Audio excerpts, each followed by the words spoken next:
Hello everyone, welcome to another exciting episode of Dayspring Discussions. I'm your host, Sean McGahee, and this is a show where we talk about movies, TV, sci-fi, fantasy, comic books. If you geek out about it, we're going to talk about it. You can listen to Dayspring Discussions on iTunes, YouTube, Podomatic, and Patreon, and contact Dayspring Discussions on the Facebook group, Twitter account, and dayspringdiscussions@gmail.com. Well, happy Tuesday everyone. Hope you guys are getting your week started off right. Plenty of stuff to talk about today, so let's just jump right into it, guys. So first off, this morning I got up Tuesday morning, walked my daughter to school, got my cup of coffee, sat down and watched the newest episode of Young Justice Outsiders. Guys, I've been a fan of Young Justice ever since the show started back in 2010. So glad it came back for season 3. We're getting to season 4.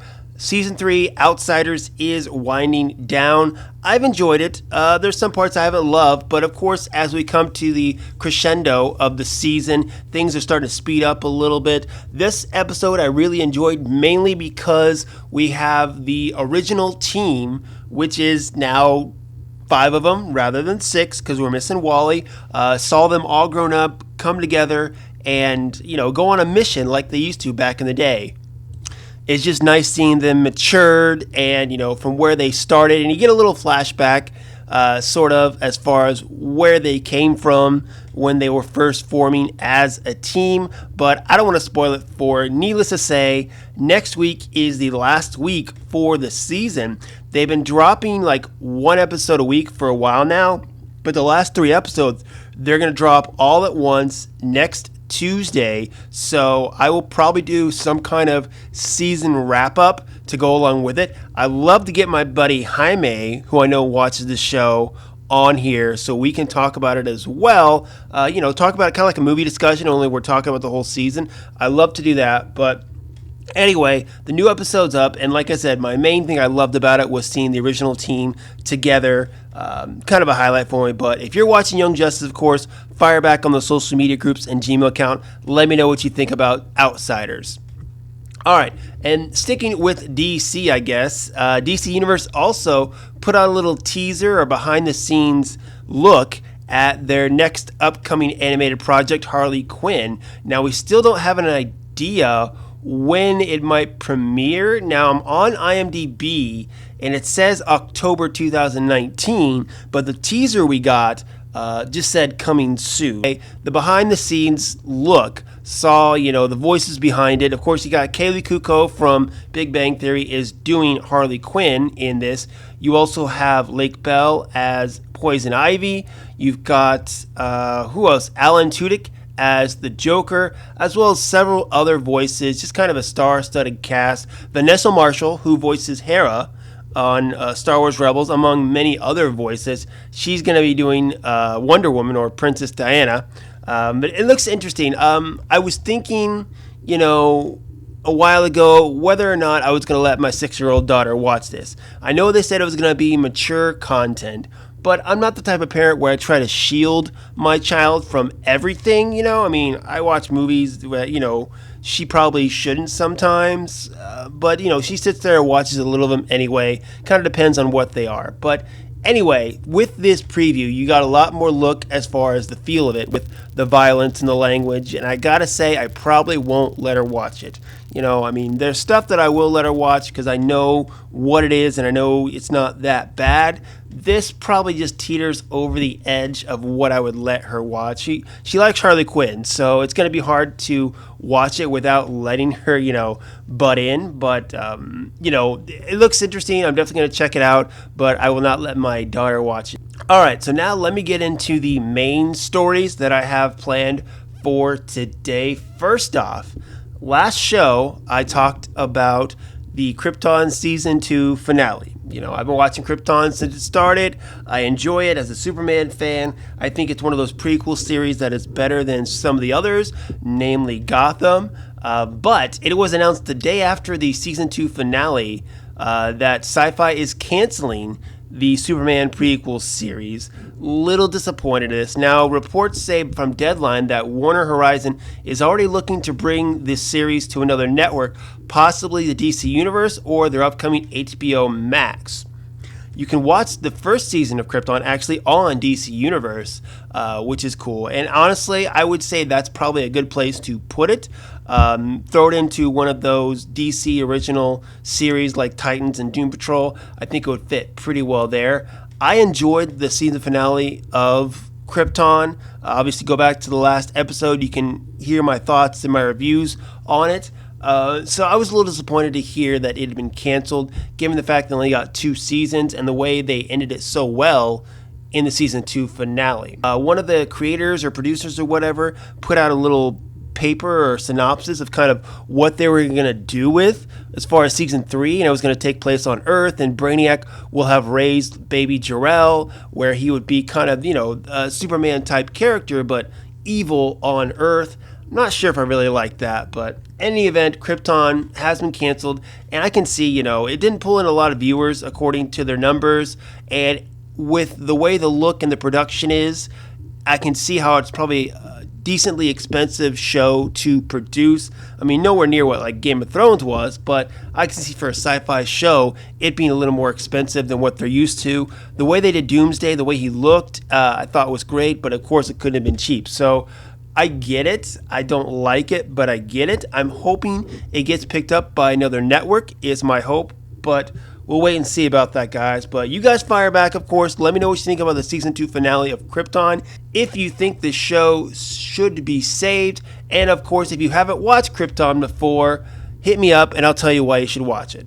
All right, guys. Well, that is it as far as kind of DC, sort of. I think if memory serves, doesn't like Masters of the Universe, aren't they owned by DC or Warner Brothers or something like that?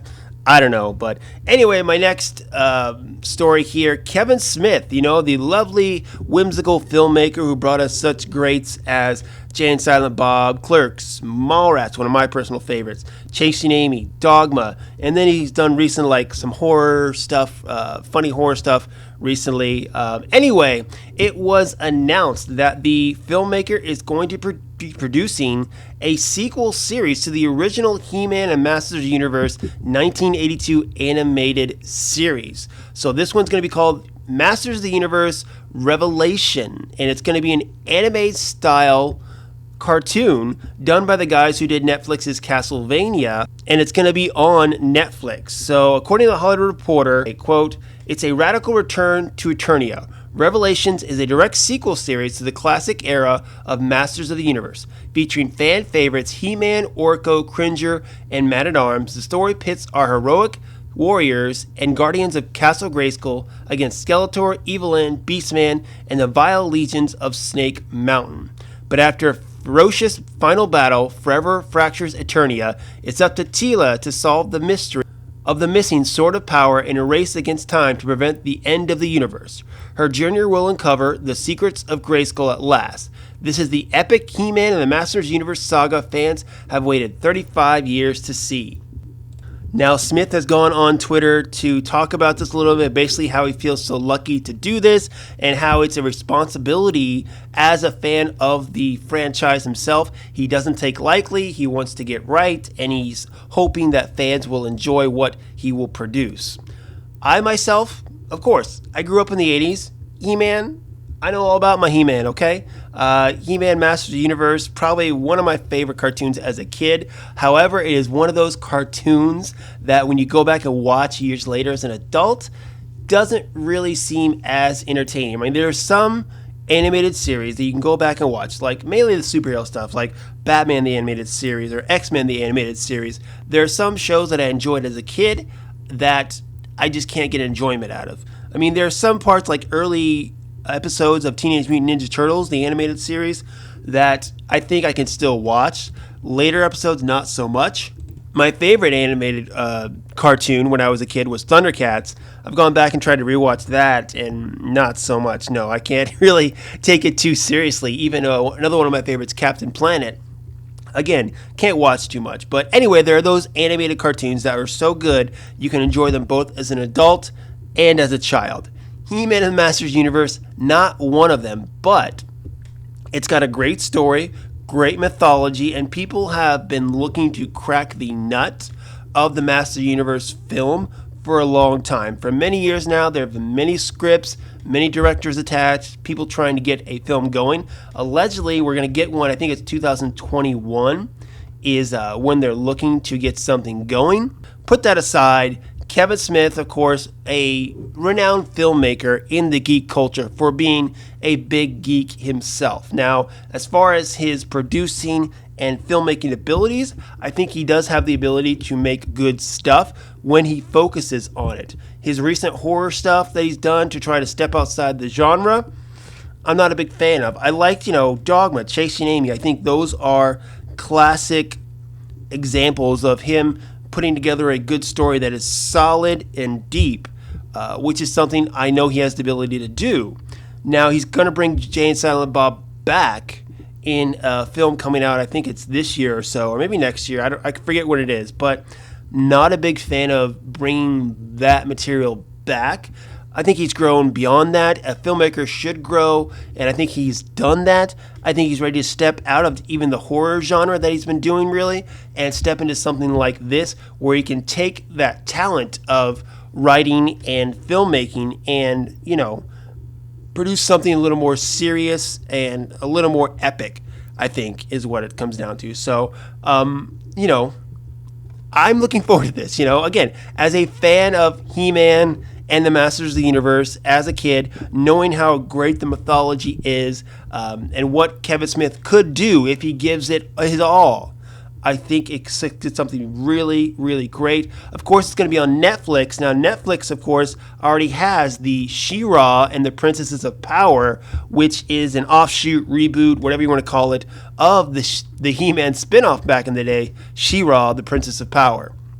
So, whether those two are going to intermingle, I don't think so, mainly because, She-Ra already is on her third season. It seems to be a different, lighthearted tone compared to what this will be, but also the different animation styles. I think it's not going to be the same. But, Netflix putting a couple of eggs in the basket of the Masters of the Universe franchise, that's cool. Now, it says it's going to be a sequel to the original animated series. I don't know, because I don't know how the original animated series ended. Did it end on a cliffhanger or something? Whatever. I think, it'll be one of those things where it will, stand on its own. I'm excited for this. Let me know if you are. Also, if you want to check out some He-Man, I recommend the 2002 Cartoon Network version. Yeah, you got the original 1982 version, but if you want something that, is good for all ages, I think the 2002 He-Man is a better way to go rather than going back to the 80s one, because it's, again, a little more kiddie-ish, a little more outdated. I think the 2002 is just a better overall show to learn about the franchise and the mythology. So, but fire back, guys, of course. Let me know on Facebook, Twitter, and, of course, the Gmail account what you think about Kevin Smith bringing back Masters of the Universe. And speaking of old things coming back anew, we got some casting news last week in regards to the Mortal Kombat movie that has been going on. So according to Hollywood Reporter, New Line's got several cast members that are tagged for the roles. So the most notable in my eyes is going to be Mehcad Brooks, who plays Jimmy Olsen on the CW Supergirl. He is going to be playing Jax. You got a newcomer, Sissy Stringer, playing Melina. And then you have Tahanobu. Wait a minute, I'm going to try this again. Tadanobu, okay, I messed it up, Asano as Raiden, the immortal god of thunder. Now, it also was kind of hinted at, I don't think it was really solid, that Ludi Lin, who played the Black Ranger, I believe, in the recent Power Rangers movie, is cast as Liu Kang. I don't know if it's really solid as far as that goes. Now, they're going to join Joe Taslim, who was cast as Sub-Zero. The film's going to be directed by Simon McQuoid, and it's going to come out 2021, and it's said to go head-to-head with that Master of the Universe movie I was talking about just a few minutes ago. Now, when this news came out, I was talking about it with a buddy, JR, and we were talking about Mortal Kombat. He was excited about it, and then we started talking a little bit about the original film. So I went back, I think it was yesterday, the day before, and watched the original Mortal Kombat film from 1995, which honestly, in my eyes, I still see as the best video game adaptation. Yes, it's a little corny. It's 1995. It's based off a video game. It's, the martial arts genre, but I really enjoy it. I think a lot of people do. You can't take it too seriously, but at the same time, I think it's the best video game adaptation we've got. Number 2 in my eyes is going to be the recent Tomb Raider. And, from there, the Mortal Kombat series, you've got the sequel to the original film, Mortal Kombat Annihilation, which was horrible. You've had an animated series called Defenders of the Realm, which I watched and didn't think was great. And then you've got a couple web action series and YouTube stuff going on there. But this is going to be, I think, feature film adaptation. So, what do I think about it? Honestly, I don't have high hopes. I do not have high hopes, given how many years that people have talked about getting a Mortal Kombat reboot going. And first off, let's look at the cast, okay? I watched Supergirl. It's got its good points. I enjoy it. But casting this TV actor in a role in a film like this doesn't give me a lot of confidence. That's not to say that, the film cannot be good with this cast. That's great. But you're putting together this cast, and I have no idea really any of these people giving me any kind of confidence in this role. Probably the thing that drives it home to me and gives me the least amount of confidence is the director. Hop on IMDb and check out Simon McCoy. You know what his credit is? 1. Mortal Kombat pre-production. Oh, that's his only credit. Not any producing, not any writing, nothing. Directing, Mortal Kombat pre-production. This guy's done nothing. He might have done maybe some music videos or something or whatever, but hop on IMDb and that's all he's got, okay? And you take, again, a fresh director, give him a big budget film, it's not always the best thing to do their first time around. I mean, cut his teeth on maybe something indie or something personal. Go on a film like Mortal Kombat, a property, a franchise like Mortal Kombat, straight out of the gate, that's going to be big production, big effects, something that a lot of people are looking forward to. It's not a good sign in my eyes. Now, I'm going to be rooting for it. I think the Mortal Kombat series has a lot of good characters, has a lot of good mythology. I don't want any movie I ever watch to suck, but this does not instill me with confidence. I mean, I think New Line should have taken a note from X-Men Dark Phoenix, see how first-time directing worked out for Simon Kinberg, and maybe recast. But well, I don't know, guys. We'll wait and see how this goes. I don't have a lot of faith in it, but then again, if it sucks, at least I still have the original film, which I think is awesome. But fire back, of course. Let me know what you think about this Mortal Kombat film. Do you like the casting? Do you have more confidence than I do? Let me know, guys. Okay, and technically the last story I have on my agenda, Neill Blomkamp, who is most noted for directing films like District 9 and Elysium, hopped on his Twitter page a couple days ago and announced that he is no longer going to be directing the Robocop reboot/return. He said, quote, "Off Robocop, I'm shooting a new horror/thriller, and MGM can't wait / needs to shoot Robocop now. Excited to watch it in theaters with other fans." So it was announced a little while ago that the director was going to be bringing Robocop back to the big screen. It was going to be a direct sequel to the first Robocop film. Now, we've gotten other Robocop stuff since then. First off, we had Robocop 2. Then we had Robocop 3. There's even been a television series. There's been an animated series.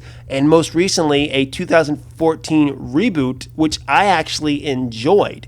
I kind of used that as a kind of pillar, as an example of what I like in a reboot/remake. Because if you bring something old back, give me a different angle to it. I'll even credit the recent Aladdin film, the live action Aladdin film. I wasn't a huge fan of what they did, but it brought some new stuff to the table as far as the mythology, new angles on the characters. So I will credit for that. Anything that's just a direct, adaptation, I don't see a point in doing. With the 2014 Robocop film, it was very different from the original film. You could still call it Robocop, but it brought a new angle to it with how he acted, bringing his family more into it. I enjoyed it, actually. I own it on Blu-ray. I enjoy watching it. In fact, now I'm thinking about it, I might watch that later. But anyway, Neill Blomkamp is off the film.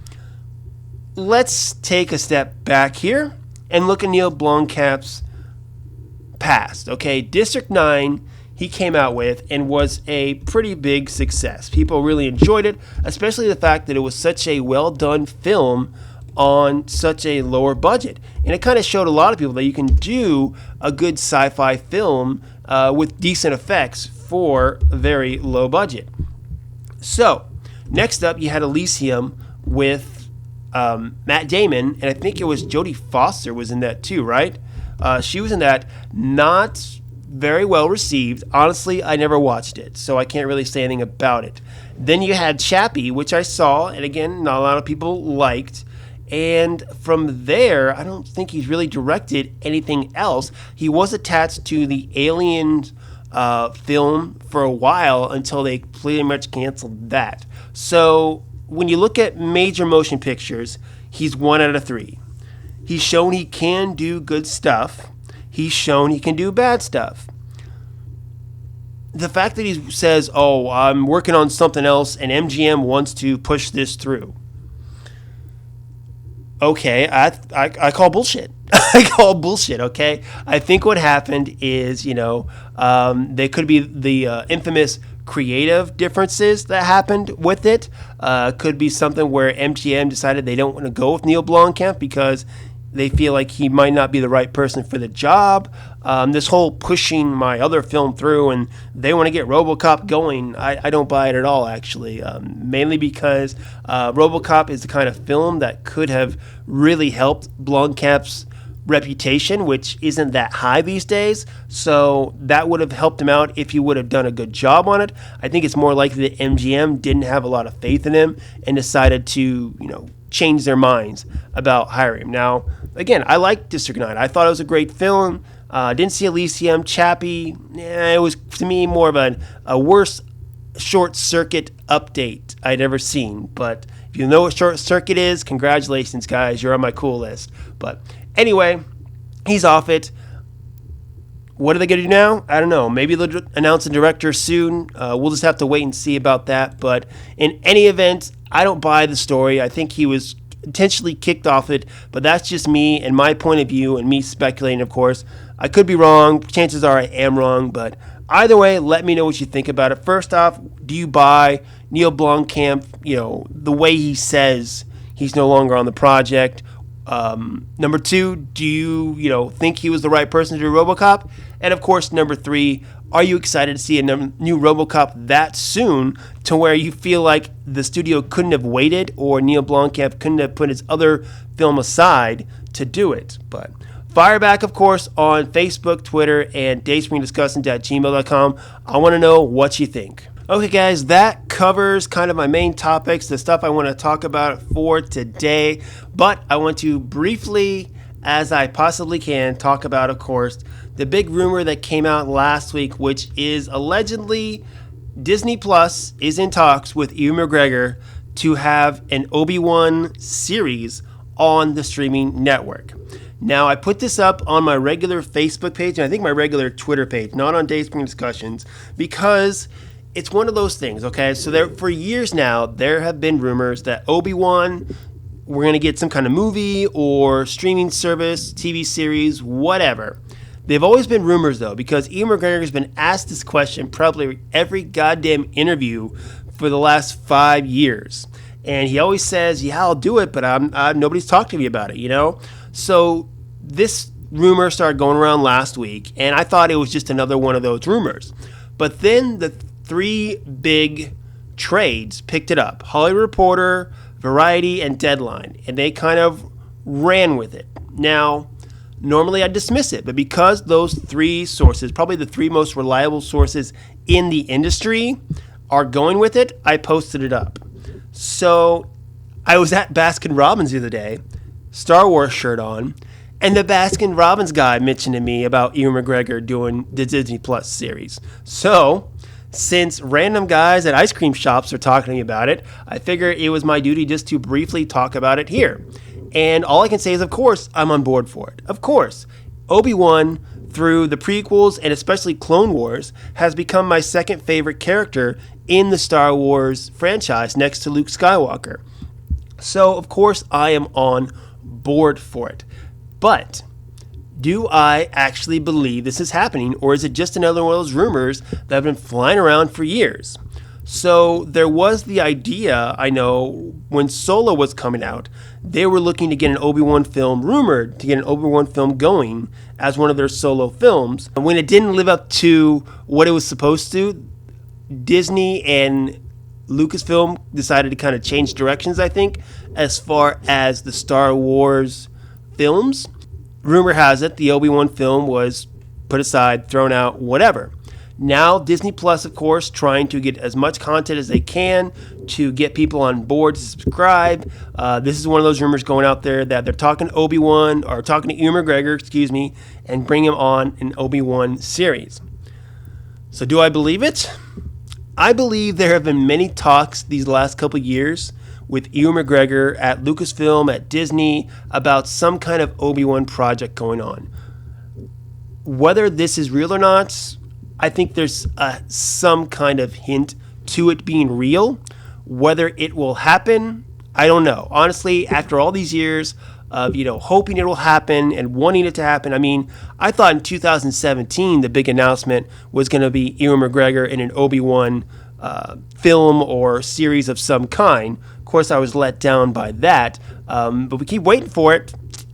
Is this it? I don't know. It's interesting, though, because this week also starts D23, Disney's big convention, and of course you got Star Wars and Marvel stuff coming up. I'm sure they're going to announce some stuff that they didn't announce at Comic-Con, and the fact that this rumor comes a week beforehand, maybe something leaked, maybe they're going to announce something. I tell you what, they announced this at D23 as an official announcement. They bring out Ewan McGregor. I'll talk about this for an entire hour on next week's episode, if that's what happens, because I will be so super excited. But I cannot get my hopes up. I'm trying to, weather my expectations a little bit. So I'm trying not to believe it until it's 100% confirmed. But if it is, of course, I'm all for it. And of course, if you want to talk more about this with me, head on over to Facebook and Twitter. Of course, dayspringdiscussions@gmail.com. I'll be glad to talk about it till the cows come home, son. All right, that is it for me today, guys. Of course, I got to go do a couple things, get on with my Tuesday. But of course, you guys fire back on the social media groups and Gmail account on any of the topics I have talked about it today. And like I said, D23 starts, I believe, Thursday.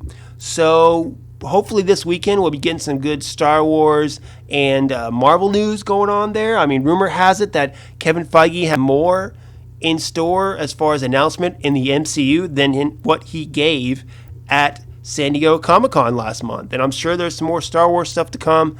I'm excited for it. Hopefully you guys are too. And I'll be sure to keep news posting as I see it up on the social media groups, so keep an eye on that, and we can talk about all the good stuff that I'm sure is to come within these next couple of days. So that's it, guys. Go out, enjoy your week, live your best life, and until next time, may the Force be with us all.